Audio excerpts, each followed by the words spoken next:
49 സങ്കീർത്തനം. സമ്പത്തിന്റെ നശ്വരത. ജനതകളെ ശ്രദ്ധിക്കുവിൻ, ഭൂവാസികളെ ചെവിയോർക്കുവിൻ.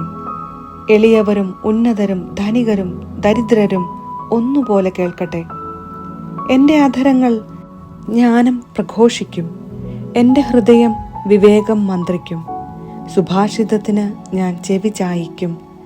കിന്നരനാദത്തോടെ ഞാൻ എൻ്റെ കടംകഥയുടെ പൊരുൾ തിരിക്കും.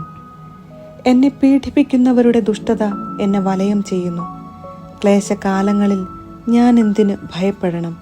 അവർ തങ്ങളുടെ ധനത്തിൽ ആശ്രയിക്കുകയും സമ്പത്തിൽ അഹങ്കരിക്കുകയും ചെയ്യുന്നു.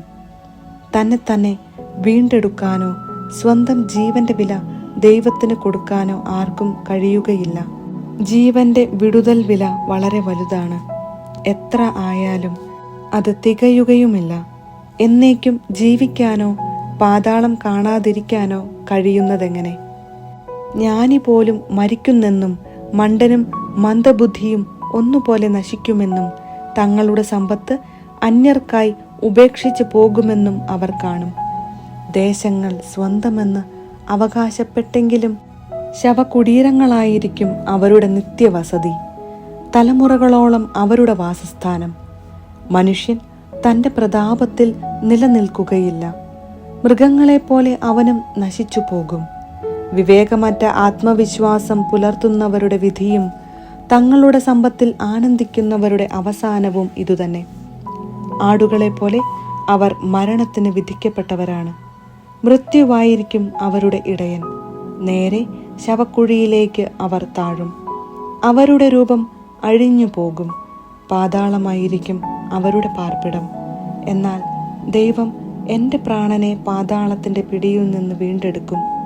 അവിടുന്ന് എന്നെ സ്വീകരിക്കും. ഒരുവൻ സമ്പന്നനാകുമ്പോഴും അവൻ്റെ ഭവനത്തിൻ്റെ മഹത്വം വർദ്ധിക്കുമ്പോഴും നീ ഭയപ്പെടേണ്ട. അവൻ മരിക്കുമ്പോൾ ഒന്നും കൂടെ കൊണ്ടുപോവുകയില്ല. അവൻ്റെ മഹത്വം അവനെ അനുഗമിക്കുകയില്ല. ജീവിതകാലത്ത് സന്തുഷ്ടനെന്ന് കരുതിയെങ്കിലും അവൻ്റെ ഐശ്വര്യം കണ്ട് ആളുകൾ അവനെ സ്തുതിച്ചെങ്കിലും അവൻ തൻ്റെ പിതാക്കന്മാരോട് ചേരും. ഇനിമേൽ അവൻ പ്രകാശം കാണുകയില്ല. മനുഷ്യൻ തൻ്റെ പ്രതാപത്തിൽ നിലനിൽക്കുകയില്ല. മൃഗങ്ങളെപ്പോലെ അവൻ നശിച്ചു പോകും.